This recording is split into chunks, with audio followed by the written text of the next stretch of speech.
अस्सलाम वालेकुम student, welcome back to my YouTube channel. Student आप देख रहे हैं प्रोफेसर अब यूट्यूब चैनल। स्टूडेंट आज के इस वीडियो में हम एक डिफरेंशियल इक्वेशन को सॉल्व करेंगे bye using perturbation method. परटुर्बेशन method को सॉल्व कर चुके हम प्रीवियस एग्जांपल्स बाय के डिफरेंशियल इक्वेशन में हमने की थी, जिसमें रेगुलर परटुर्बेशन को सॉल्व किया, सिंगुलर परटुर्बेशन को सॉल्व किया। किसी भी डिफरेंशियल इक्वेशन को आप सॉल्व कर सकते हैं, कोई भी मेथड यूज कर सकते हैं। आज की हम इस वीडियो में हम एक डिफरेंशियल इक्वेशन को सॉल्व करेंगे और जस्टिफाई करेंगे कि हम कौन सा मेथड इस पे सूटेबल है, और हम उसको सॉल्व करेंगे बाय परटुर्बेशन सीरीज। तो शुरू करते हैं। वीडियो शुरू करने से पहले अगर अभी तक आपने मेरे चैनल को सब्सक्राइब नहीं किया तो चैनल को सब्सक्राइब कर दें, वीडियो को लाइक कर दें, शेयर कर दें, ताकि इस तरह की मज़ीद आप वीडियो तक पहुंच सकें। तो शुरू करते हैं। इसके साथ साथ क्वेश्चन को पढ़ते हैं। Solve the differential equation by using perturbation method. dy by dx plus epsilon y is equal to x and with boundary condition y of 0 is 0। तो हम इसको सॉल्व करना है। पहले तो क्लैरिफाई आप कर सकते हैं। कैसे करेंगे क्लैरिफाई? कि एप्सिलॉन की वैल्यू को 0 पुट करें। 0 पुट करने के बाद अगर डिफरेंशियल इक्वेशन में कोई बिहेवियर चेंज हो जाता है तो वो कहलाएगी सिंगुलर। अगर बिहेवियर चेंज ना हो तो वो कहलाएगी रेगुलर। ये हम बात कर चुके हैं प्रीवियस वीडियो में। तो आज हम इसको जस्ट सॉल्व करेंगे बाय एनी परटुर्बेशन मेथड। ठीक है, स्टार्ट विद हम वही करेंगे कि हमने assume the solution of equation 1 in the form of perturbation series. तो सॉल्यूशन लेट कर लिया। सॉल्यूशन हमने इन टर्म ऑफ y लिया। क्यों? क्योंकि ये लीनियर है इन y में। तो y में एक सॉल्यूशन हमने फाइंड कर लिया, इसको इक्वेशन नंबर 3 बोल दिया। ठीक है, बाउंड्री कंडीशन को इक्वेशन नंबर 2 कह दिया। बाय अप्लाइंग, जब बाउंड्री कंडीशन अप्लाई करेंगे तो हमारे पास ये देखे ना, सब जिसमें अप्लाई की बाउंड्री कंडीशंस इस सीरीज सॉल्यूशन में हमने की। सीरीज सॉल्यूशन क्या था जी? हमने ये देखना y is equal to y naught plus y one epsilon plus y two epsilon square and so on. लेकिन जब हमने पुट किया तो इधर सो ऑन नहीं मैंने लिखा। क्या लिखा? Order of epsilon cube. इसकी क्या मतलब है कि एप्सिलॉन की पावर क्यूब और उससे आगे जितनी टर्म्स आती हैं सब इसमें आ गई हैं, इकट्ठी करके लिख ली हमने। ठीक है, इसे ऑर्डर ऑफ एप्सिलॉन क्यूब कहते हैं। आप देखें जी, वैल्यू से बाउंड्री कंडीशन पुट करेंगे तो y ऑफ 0 यानी कि जिधर जिधर x है वहां वहां ये 0 पुट कर दिया। तो हमारे पास ये देखो y ऑफ 0 किसके इक्वल था? 0 के। इस वजह से इधर भी 0 आ गया। जब कंपेयरिंग की कंपेयरिंग कोएफिशिएंट ऑफ एप्सिलॉन की पावर 0, 1 एंड 2, एप्सिलॉन की पावर 0 इधर था, कंपेयर किया तो y naught of 0 is equal to 0, एक नई इक्वेशन बन गई। फिर y1 of 0 is equal to 0 इधर से मिल गया ये। फिर y2 ऑफ 0 को कंपेयर किया तो हमारे पास एक अनदर इक्वेशन बन गई। तीनों इक्वेशन को हम यूज करेंगे आगे जब डिफरेंशियल इक्वेशन को सॉल्व करेंगे। अब हम वही जो अज्यूम किया था solution in term of y, इसको पुट करेंगे गिवन डिफरेंशियल इक्वेशन 1 में। जब डिफरेंशियल इक्वेशन में पुट करेंगे तो हमारे पास ये जनरल इक्वेशन बन गई dy by dx एंड वो सीरीज सॉल्यूशन आ गया, क्योंकि इधर y है पुट कर दिया plus epsilon as it is, series solution put कर दिया इज इक्वल टू x था और ये टर्म x की आ गई। ठीक है, अब नेक्स्ट स्टेप में हम देखेंगे, इसको सिंप्लीफिकेशन करते हैं फिर आगे देखते हैं। आज सिंप्लीफिकेशन करने के बाद हमने हमारे पास ये टर्म्स बन गई, यानी कि एप्सिलॉन की पावर जो 0 थी उसके साथ ये सारे कोएफिशिएंट सिंप्लीफिकेशन करने के बाद हमने क्या देखा कि पहले तो ये एज इट इज लिखा हमने, फिर रीअरेंज किया, मैंने रीअरेंज लिख दिया। सिंप्लीफाई आप लिख सकती हैं, नो इशू। तो सिंप्लीफाई करने के बाद एप्सिलॉन की पावर 0 है जो उसके कोएफिशिएंट क्या आ गया? Y naught of dash. Epsilon की पावर 1 के जो कोएफिशिएंट है वो y1 dash plus y naught. Epsilon की पावर 2 के जो कोएफिशिएंट है वो लिखे हमने एंड ऑर्डर ऑफ क्यूब को छोड़ दिया इज इक्वल टू x। आप कंपेयरिंग कोएफिशिएंट करेंगे एप्सिलॉन की पावर 0 की, एप्सिलॉन की पावर 1 की एंड एप्सिलॉन की पावर 2 की।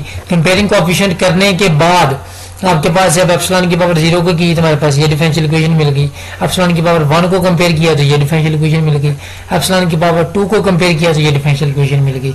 तीनों डिफरेंशियल इक्वेशन को सॉल्व करेंगे। प्रीवियस जो बाउंड्री कंडीशन हमने बनाई थी उनको यूज करके कांस्टेंट्स की वैल्यू फाइंड करेंगे। जब हम ये v1 को हम सॉल्व करेंगे, सॉरी va लिखा हुआ है स्मॉल ए सबस्क्रिप्ट में, तो va को सॉल्व करेंगे यानी कि इस डिफरेंशियल इक्वेशन को सॉल्व करेंगे तो हमारे पास ये आ गई डिफरेंशियल इक्वेशन। सॉल्व किया तो हम यूं भी लिख सकते हैं dy naught over dx is equal to x। इधर से y नॉट की वैल्यू निकाली, कैसे? इंटीग्रेट कर दिया तो y नॉट की वैल्यू मिल गई। अब हमने c1 की वैल्यू निकालने के लिए क्या करेंगे? बाउंड्री कंडीशन को पुट करेंगे। पहली बाउंड्री कंडीशन जो निकाली थी y नॉट ऑफ 0 के साथ ये वाली, इसको यूज करेंगे y naught of 0 is equal to 0। तो वैल्यूज पुट करने के बाद वह c की वैल्यू आ गई है 0, यानी कि c1 की वैल्यू 0। तो पुट कर देंगे इधर, हमारे पास y नॉट की वैल्यू आ जाएगी x स्क्वायर बाय 2। अब हमारे पास वी बी यानी कि दूसरी डिफरेंशियल इक्वेशन को सॉल्व करेंगे और y1 की वैल्यू निकालेंगे। जब दूसरी डिफरेंशियल इक्वेशन मैंने लिखी तो क्या करेंगे, सबसे पहले तो y0 की वैल्यू पुट कर देंगे, पुट कर दी। पुट करने के बाद आपने क्या करना है, तो स्टूडेंट हम x² वाली टर्म को हम इक्वल के दूसरी तरफ ले जाएंगे। इधर हमारे पास रह जाएगा dy1/dx। इंटीग्रेट करने के बाद y1 की वैल्यू आ गई -x³/6 + c2। c2 की वैल्यू फाइंड करने के लिए हम बाउंड्री कंडीशन को यूज करेंगे। कौन सी बाउंड्री कंडीशन है, प्रीवियस कर चुके हैं, ये हमारे पास बाउंड्री कंडीशन है y1 of 0 = 0। दूसरी बाउंड्री कंडीशन को पुट करेंगे। ये पुट करने के बाद x की जगह पे 0, इधर भी 0, तो y1 of 0 किसके इक्वल था, वो भी 0 के इक्वल था, इक्वल में 0 आ गया। इधर से ये खत्म हो गया, c2 मिल गया, c2 की वैल्यू आ गई 0। तो जब c2 की वैल्यू 0 पुट करेंगे इस डिफरेंशियल इक्वेशन में तो हमारे पास y1 की वैल्यू बन जाएगी -x³/6। तो y1 भी आ गया, y1 भी आ गया, बनेगी y2 फाइंड करने के लिए। तो तीसरी डिफरेंशियल इक्वेशन को सॉल्व करेंगे, कौन सी है, y2' + y1 = 0। ये लिख दी, y1 की वैल्यू निकाल चुके हैं, उस वैल्यूज को पुट किया -x³/6 को, ठीक है। उसके बाद -x³ दूसरी तरफ जाएगा तो +x³/6, ये हमने लिख दिया। इंटीग्रेट करने के बाद y2 की वैल्यू आ गई x4/24 + c3। c3 की वैल्यू फाइंड करने के लिए वही हम करेंगे कि बाउंड्री कंडीशन जो बनाई थी हमने थर्ड, उसको यूज करेंगे। कौन सी है थर्ड, मैं दिखा सकता हूँ आपको कि y2 of 0 = 0। इस बाउंड्री कंडीशन को यूज करेंगे। तो जब y2 of 0 0 को पुट किया तो हमारे पास जो c3 की वैल्यू है वो 0 आ गई। तो y2 का जो इधर पुट करेंगे हम, c3 को 0 पुट किया तो y2 की वैल्यू आ गई x4/24। तो ये y1 भी आ गया, y1 भी आ गया, y2 भी आ गया। तीनों वैल्यूज को पुट करेंगे जो आपने अज्यूम किया था। सोल्यूशन कौन सा सोल्यूशन था मैं दिखा सकता हूँ आपको, ये सोल्यूशन है y = y0 + y1 epsilon + y2 epsilon square and so on. इसमें पुट करने के बाद देखते हैं हमारे पास सोल्यूशन क्या बना। पुट किया तो y0 की वैल्यू x²/2 एप्सिलॉन, y1 की वैल्यू -x³/6 + एप्सिलॉन के 2 और y2 की जो value x4/24 + order of epsilon 3। तो ये हमारे पास जनरल सोल्यूशन बना, which is the required solution of perturbation series. हमारे पास जो परटर्बेशन सीरीज थी उसका जो जनरल सोल्यूशन है ये हमने फाइंड कर चुके हैं। तो इसमें हमने ये करना था, कोई भी एक परटर्बेशन मेथड लगा लो।